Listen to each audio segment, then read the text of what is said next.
तर हा आमचा सकाळचा मेकअप नसून संध्याकाळचा मेकअप आहे. तर संध्याकाळी ना खूप जास्त गरमी होत होती 5-6च्या दरम्यान आहे. त्यामुळं मग स्वयंपाक पण बाकी होता माझा. पण त्याआधी म्हटलं की चला थोडंसं आंघोळ वगैरे फ्रेश होऊन घेऊया. आणि आपू पण थोडी किरकिर कमी करेल, त्यामुळं मग तिला पण आंघोळ घातली, रेडी केलं. आणि मग नंतर थोडंसं स्वयंपाक पण बाकी होता माझा, सर्वच बाकी होतं. नाहीतर मी रोज ना स्वयंपाक वगैरे आधी करते आणि मग नंतर हे करते, आंघोळ वगैरे करून घेते, कारण की घाम खूप जास्त येतो. पण आज मी पहिलेच आंघोळ करून घेतली आणि नंतर स्वयंपाकाला लागणार होती. तर ना इथे आपू मस्त छान असं तिचं झिट्टू घालू देत होती, तर तेच मी करत होती. आणि मग नंतर मला पण थोडंसं म्हटलं मेकअप करून घ्यावं. रोज असं होतं की मी आंघोळ केल्यानंतर कधीच माझं थोडंसं पण आरशात बघणं होत नाही. त्यामुळं मग आज थोडासा टाईम काढून संध्याकाळीच म्हटलं चला थोडंसं आपण आपला पण सवय पाडून घेऊया. किती पण मला ना थोडंसं हे करू देईल, पण कशाचं काय, तिने मला जे करायचं तेच करू दिलं. आणि खूप जास्त मस्ती करत होती. मी माझं थोडाफार मेकअप करून घ्यावं म्हटलं, पण खालून मला ती अशी खेचत होती ना की मला उचलून घ्या आणि मला पण बघायचं की काय आहे तिथे. तर अशा टाईपमध्ये तिचं चाललं होतं, म्हणून तिला पण उचलून घेतलं आणि माझा मेकअप जागच्या जागीच राहून गेला. आता कसं ना छोटे मुलं असले ना की असंच होऊन जातं. आपल्याला तयार व्हायचं असलं की टाईमच नसतो आणि लगेच माझा स्वयंपाकाचा पण टाईम होणार होता. त्यामुळं मग मी ना हे सर्व बाजूला ठेवलं. म्हटलं चला जाऊ द्या, आता पहिले तिला आपण हे करूया, घेऊया. थोडंसं केस पण ओले होते माझे, ते पण सुकवण्यात म्हटलं टाईम जाईल, तर तसेच बांधून वगैरे ठेवून मग बाकीचे कामं करायचे होते मला. आता मी हा जो मिरर इथे लावला ना तो ना खूपच म्हणजे व्यवस्थित नाही लागलेला, खूपच इकडे साईडला लागलेला. मला तिथे उभं पण राहता येत नव्हतं आणि मोबाईलचा स्टँड पण ठेवता येत नव्हता. त्यामुळे मग मला ते पण चेंज करून घ्यायचं होतं. तर ते आता एका दिवशी, तर मी आत्ताच आंघोळ केली, मी आणि आप्पूने दोघीने पण.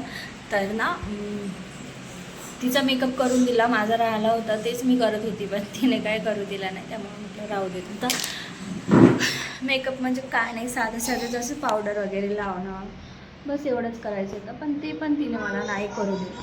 आणि ना खूपच गरमी सारखं होतंय.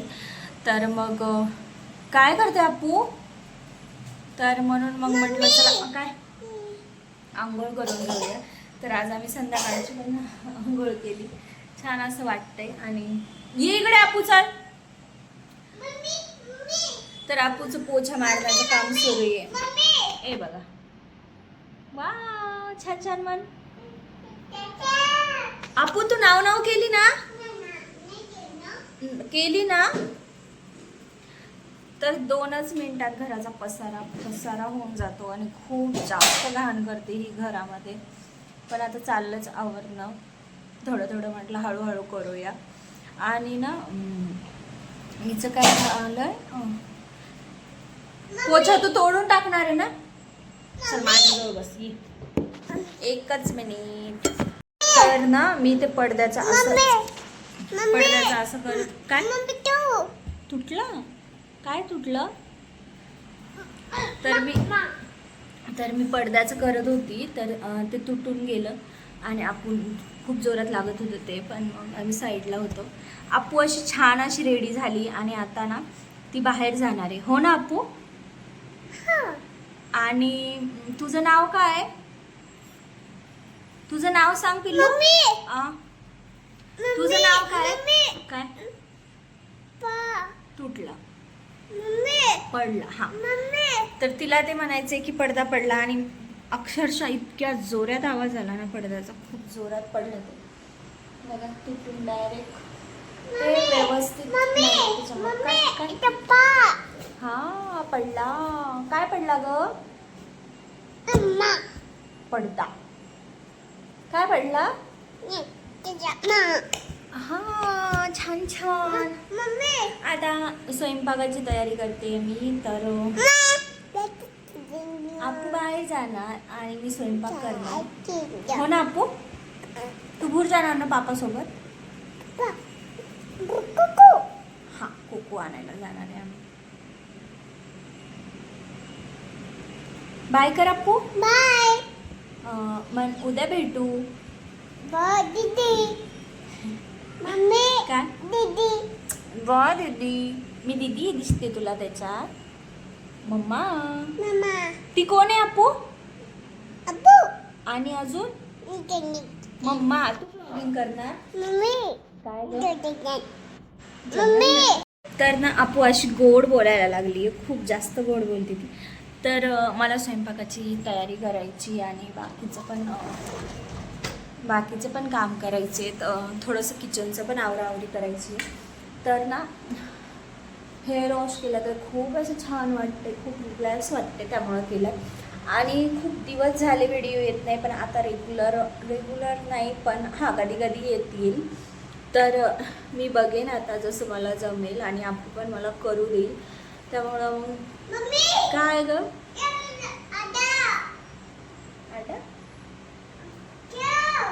तर ना तसं मी करेल, म्हणजे व्हिडिओ करेल. आणि आता जास्त कामाचा लोड नाही घेणार, म्हणजे ना अक्षरशः इतका कामाचा मी भयंकर जास्त हे करते, टेन्शन घेते. त्यामुळं मग मला हे व्हिडिओ वगैरे बनणं माझं राहून जातं. पण आता असं नाही होणार, मी त्याकडे दुर्लक्ष करून मी काम करता करता व्हिडिओ बनवत जाईल आणि असंच माझं चालू राहील व्हिडिओ बनवणं. तर काम करता करता पण नाही, म्हणजे करता करता पण त्या हे असतं ना स्टँड, ते व्हिडिओ बनवायचं, तर ते पण तोडून टाकलं आपण. त्यामुळे मग थोडंसं प्रॉब्लेम येतो बनवण्यात. ती काय पण उचलते आणि फेकते, म्हणून म्हटलं चला थोडं ना आपण थोडीशी मोठी होऊ देत आणि मगच बनवूया. त्यामुळं मग थोडासा गॅप घेतला होता. पण आता असं वाटतं की आपू खरंच थोडी समजदार झाली आहे, म्हणून आपण बनवूयात. तिच्याकडे लक्ष देत देत माझं चालू राहतं आणि अशी छान मेहंदी काढली माझ्या हातावर. तर खूप छान वाटते. आणि मी ना मम्मीकडे गेली का हां तुला मोबाईल लावून दिला होता ना मी.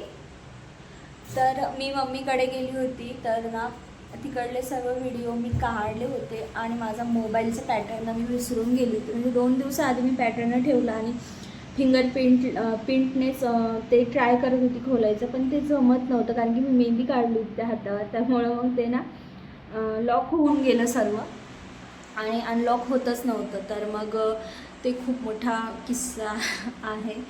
तर असं झालं होतं. आणि आता मी सर्व मोबाईलमधलं सर्व डाटा वगैरे सर्व गेलेलं आहे. मी एवढे छान छान व्हिडिओज वगैरे तिकडले काढून घेतले होते, शॉर्टमध्येच घेतले होते. त्याला व्हॉईस ओव्हर वगैरे देऊन मी ते करणार होती पोस्ट, पण ना असं काहीतरी झालं आणि माझ्या मोबाईलमधलं सर्व व्हिडिओ सर्व डिलीट होऊन गेलं आहे. त्यामुळे आता माझ्याकडे जुनं काहीच नाही टाकायला. तर आता नवीनच मला काहीतरी शूट करून ठेवावं लागेल आणि मी ते करेन. तर बघू आता कसं मी व्हिडिओ बनवते, काय बनवते, कारण की माझ्या मनावरचं आहे आणि अप्पूच्या पण मनावर. हा पोछा ना मी ऑनलाईन मागवला होता, तर याची क्वालिटी खूप छान आली आहे आणि मस्त छान असं पुसला पण जाईल म्हटलं, कारण की तो आधीचा होता ना, त्याने मला पिळून वगैरे हे करावं लागायचं. त्यामुळं म्हटलं चला थोडंसं आपण पैसे घालून स्वतःसाठी पण काहीतरी करून घेऊ आणि याने एवढी क्लीन फरशी पण पुसल्या जाईल आणि सर्वच व्यवस्थित होईल, कारण की त्या पोछाने सर्व पाणी राहायचं आणि खूप छान आहे हा क्वालिटीला पण. तर ते बाजूला ठेवलं आणि स्वयंपाकाला लागली, कारण की टाईम पण होत होता आणि भाजीचं पण काहीच मला आयडिया नव्हती. त्यामुळे ते म्हटले की अंडा करी बनवशील का, तर मी तेच बनवायला घेतलं. आणि ना तावा माझा खूप खराब झाला आहे तर तो काही निघतच नाही आहे. पण त्यावर टमाटे आणि ते भाजून वगैरे घेतलं मी. आणि इकडे आमचा गॅस सिलेंडरच संपून गेला होता. तर आपूला थोडंसं मी उघडं केलं होतं, कारण की ती बाहेरून आली होती आणि तिला फ्रॉक वगैरे रुतत होता, त्यामुळं ती तशीच गेली पप्पासोबत खाली. आता जिथे तिथे आम्हाला पप्पाला लागतो, त्यामुळं मग तिचं चाललेलं कोणाचा तरी दरवाजा खटखटणं हे तिचं चाललेलं राहतं, कारण की तिथे बेबी होता छोटा आणि मग तिला जायचं होतं. तिने बघितलं पण नाही तिच्या पप्पाकडे आणि चालली आत गेली आणि मस्त छान असं त्या बाळासोबत खेळत होती. तिचं चाललेलं खेळणं वगैरे. त्यांनी सिलेंडर घेऊन येत होते, तर तिचं म्हणणं होतं की मला पण उचलून घे, जसं सिलेंडरला घेतलं असं तिचं चाललं होतं. आणि मग त्यांनी पण तिचा हट्ट पूर्ण केला. आता शेवटी ते तिचं सर्वच ऐकतात आणि मग चाललं होतं त्या दोघांचं. सिलेंडर बाकी होता, माझा अर्धा स्वयंपाक झाला होता आणि अर्धा राहिला होता. अर्धा स्वयंपाक म्हणजे माझ्या फक्त चपात्या बनून रेडी होत्या आणि भाजी वगैरे झाली होती, फक्त भात शिजायचा राहिला होता. हा भातच राहिला होता, तर गॅस संपून गेला होता. त्यांनी गॅस सिलेंडर आणला आणि लगेच लावून दिला, कारण की त्यांना ऑफिसला पण जायचं होतं. तर त्यामुळं मग माझं हे राहिलं होतं करायचं, राईस राहिला होता, तर तोच करून घेतला. आणि मग आमचा दिवस असाच खूप छान गेला दिवसभर. पण शेवटी थोडासा त्रास गेला या सिलेंडरमुळं. आपू पण इथे छान खेळत होती. पण ऊन फार आहे, मुलांची काळजी घ्या आणि बाहेर उन्हामध्ये कमीत कमी जा. चला भेटूया नेक्स्ट व्लॉगमध्ये, तोपर्यंत बाय.